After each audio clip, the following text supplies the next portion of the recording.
Bonjour mes amis, bonjour à tous et à toutes, merci d'être ici présents. Alors je vous invite bien sûr tout de suite à vous abonner, partager, commenter, mettre un pouce, voilà, puis activer la clochette. Je le fais à l'avance parce que j'essaie de faire des vidéos de moins de 30 minutes parce qu'avec mon smartphone, mes vidéos ont du mal à charger, ça met très longtemps. Voilà, alors aujourd'hui nous allons parler particulièrement d'un homme qui a marqué son temps dans la période comment dire, de la Renaissance, à savoir Léonard de Vinci. Et vous allez voir qu'on y trouve dans cet homme, bon, il faudrait que je fasse des recherches un peu plus poussées, on trouve, comme l'avait lui-même découvert Oleg de Normandie sur Pagan TV, une relation avec la religion primordiale, c'est-à-dire la religion d'Odin. Alors moi, je connais pas les signes. Vous savez qu'il y a eu un livre Da Vinci Code concernant un livre qui devait expliquer, semble-t-il, certains secrets de Léonard de Vinci, qui est un auteur à la fois moderne et secret. C'est vrai que, bon, on va en parler. Je vais faire le tour avec vous.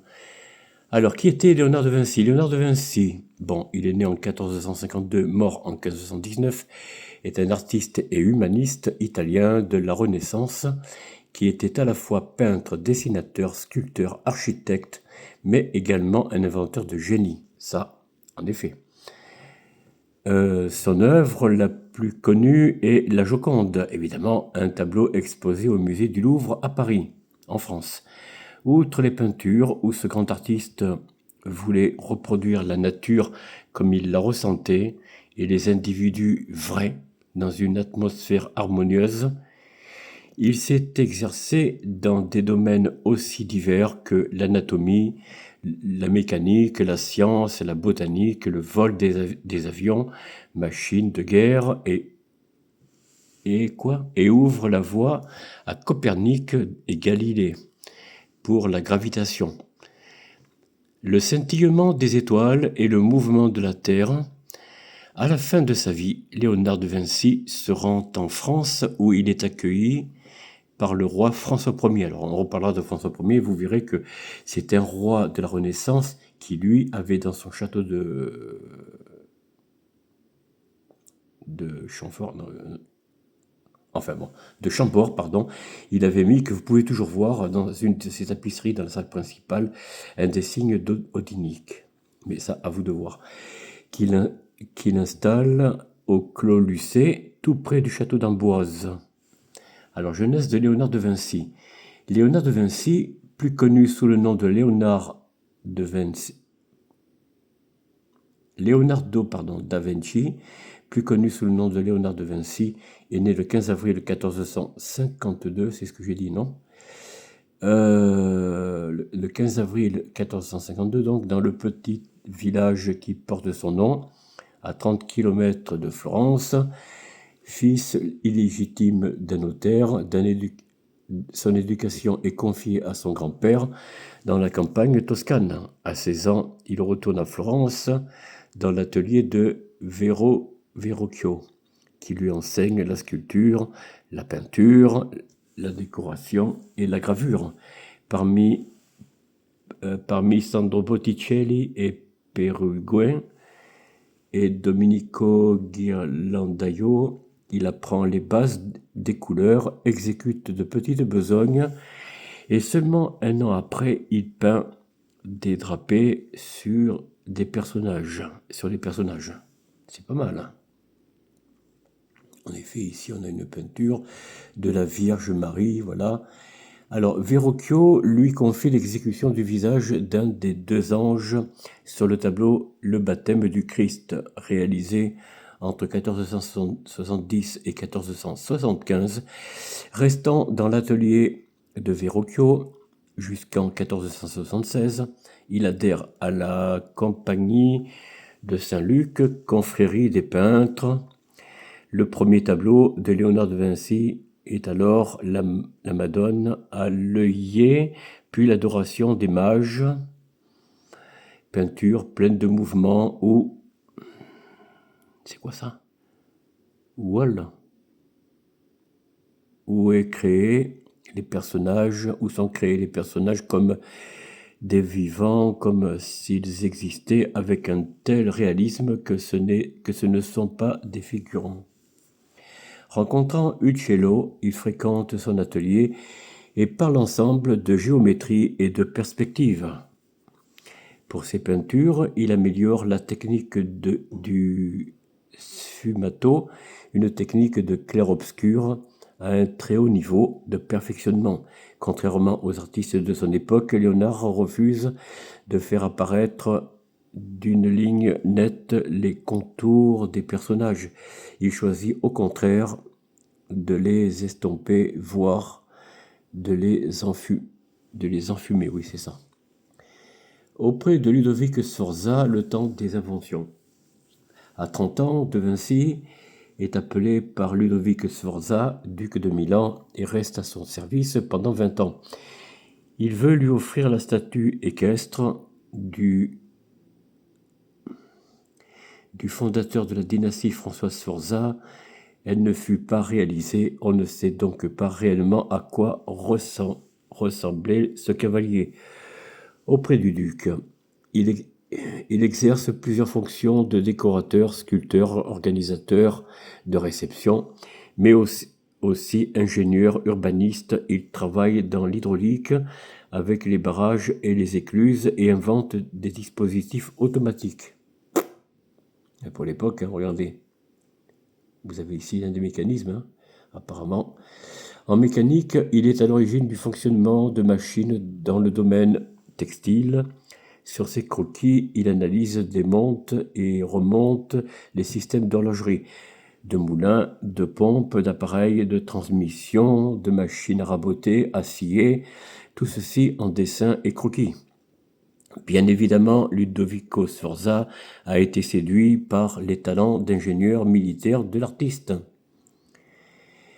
Pour le duc de Milan, Léonard travaille notamment à la mise au point de ponts portatifs, de canons, de catapultes et d'autres machines de guerre.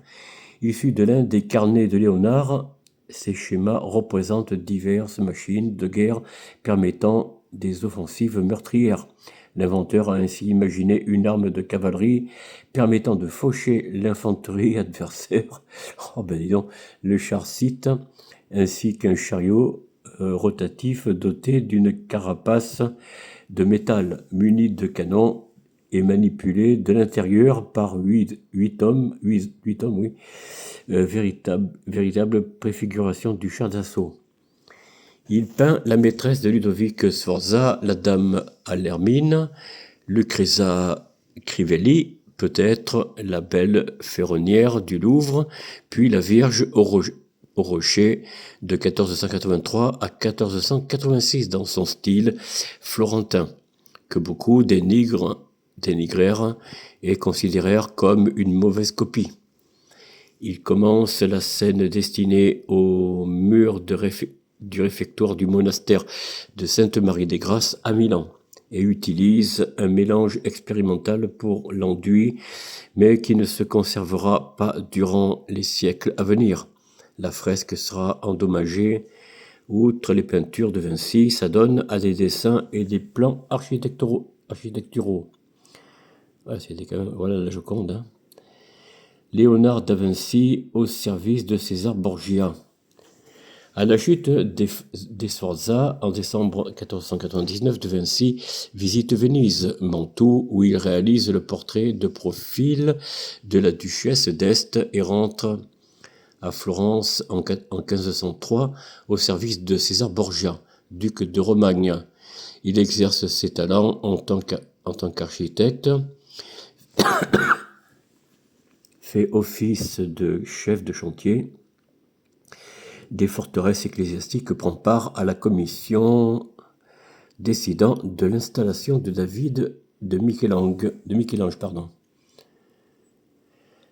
C'est à cette date que De Vinci va commencer la bataille d'Angari pour le Palazzo Vecchio, mais qui ne sera pas terminée. Seuls subsistent des copies des cartons, puis le portrait de Mona Lisa, la fameuse Joconde. entre 1503 et 1506, qui deviendra la star du musée du Louvre. D'ailleurs, la plupart des grandes œuvres de Vinci ont été détruites. Il ne reste que les cartons, dessins et croquis. En 1506, de Vinci part pour Milan et se met au service de Charles d'Amboise, maréchal de France, puis entre à la cour de Louis XII en tant que peintre et ingénieur ordinaire. Malgré les nombreux allers-retours vers Florence pour régler un procès concernant l'héritage d'un oncle paternel, il passe quelques années à Rome sous la protection du pape Léon X, Giovanni de Médicis, fils de Laurent le Magnifique, et se consacre à des expériences scientifiques. Durant cette période, il peint le Saint Jean-Baptiste, qui l'amènera en France avec la plupart de ses chefs-d'œuvre, dont la Joconde. Les années de gloire de Léonard de Vinci. Léonard de Vinci fait la connaissance du roi François Ier, voilà, à Pavie, peu après la victoire de ce dernier à la bataille de Marignan en 1515. Un an après, le monarque le fait venir en France et l'installe au château du Clos-Lucé, près du château d'Amboise. Le dotant d'une pension de 700 écus, François Ier lui attribue le titre de premier peintre, ingénieur et architecte du roi. Pendant son séjour à Amboise, l'artiste toscan multiplie les projets et apporte les dernières touches à ses œuvres. Il réfléchit à des travaux d'urbanisme et d'hydraulique, conçoit un projet pour gagner plus facilement l'Italie, qui consiste à relier le Val-de-Loire au Lyonnais par un système de canaux et d'écluses. Il prévoit d'assécher les marais insalubres de la Sologne et imagine pour le roi un immense palais et les plans d'une ville idéale devant faire de Romorantin une nouvelle Rome. Léonard de Vinci inspire sans doute aussi l'architecture du château de Chambord. Oui, je pense qu'il n'y est pas pour rien, quoi. Par deux concepts fondamentaux, celui du plan centré en croix et celui de l'escalier à double révolution. En concepteur des fêtes royales avec effets spéciaux, il met notamment en scène une somptueuse fête du paradis au château du Clou. Au château du Clou, excusez-moi, je vois très mal. Une journée bien remplie donne un bon sommeil, une vie bien remplie donne une mort tranquille, dit le maître, qui rend l'âme le 2 mai 1519 à l'âge de 67 ans au Clos Lucé. Il aura eu le temps de léguer ses notes, carnets et manuscrits à son élève Francesco Melzi, à charge de les publier. Publication qui aura lieu 400 ans plus tard. Ces carnets et manuscrits de Léonard de Vinci, écrits de droite à gauche, qu'il faut déchiffrer au miroir, nous livrent son côté génial. Voilà le portrait de Léonard de Vinci, en statue, semble-t-il. Contrairement à la légende, ce n'est pas dans les bras du roi qui est mort Léonard, François Ier étant alors à Saint-Germain-en-Laye, escorté par une suite de religieux et de mendiants. Son corps est porté en terre dans la crypte de la collégiale Saint-Florentin au château royal, dévasté pendant les guerres de religion. Les fouilles de 1863 révélèrent des fragments de sépulture avec ses ossements présumés. Ils furent transférés en 1874 dans la chapelle du château où, 500 ans après sa mort, Léonard de Vinci repose encore. Et c'est où ça? C'est en France? Non. Un génie de la Renaissance. Qui mieux que Léonard de Vinci incarne la Renaissance? Artiste, savant, architecte, urbaniste et ingénieur, chercheur dans des domaines aussi variés que la botanique, l'hydraulique ou l'anatomie, il a poussé à l'extrême la polyvalence propre au créateur de cette époque. S'il fut alors admiré pour sa pensée, son érudition et ses qualités morales, c'est son immense talent de peintre que louèrent les générations suivantes avant que l'on redécouvre ses écrits et dessins à la fin du XIXe siècle. Des machines surprenantes, du sous-marin à l'hélicoptère en passant par l'automobile, jaillirent alors de l'oubli. Certaines de ces inventions semblent tenir une place aussi importante dans l'histoire des techniques que la Joconde dans celle de la peinture. Voilà un petit peu. Hop, voilà. Pour autant, Léonard de Vinci n'est pas outrancier dans sa singularité. Son esprit inventif s'inscrit dans la continuité de ses prédécesseurs et ses découvertes se rattachent souvent à une tradition existante. Dans le domaine militaire, d'autres comme Francesco di Giorgio ont dessiné avant lui des machines de guerre. En architecture, ses plans ne surpassent pas ceux de Brabant, ou de Léon Battista Alberti. Et ses esquisses d'engins de construction s'inspirent des recherches, encore une fois, de Francesco di Giorgio, lui-même marqué par les travaux de Filippo Brunelleschi. Le génie de Leonardo da Vinci est alors, il tient davantage à sa méthode fondée en premier lieu sur l'observation. Puis vient l'expérience qui n'est, selon lui, jamais prise en défaut. À l'inverse de ses contemporains, il propose une approche pratique qui tend vers la rationalisation.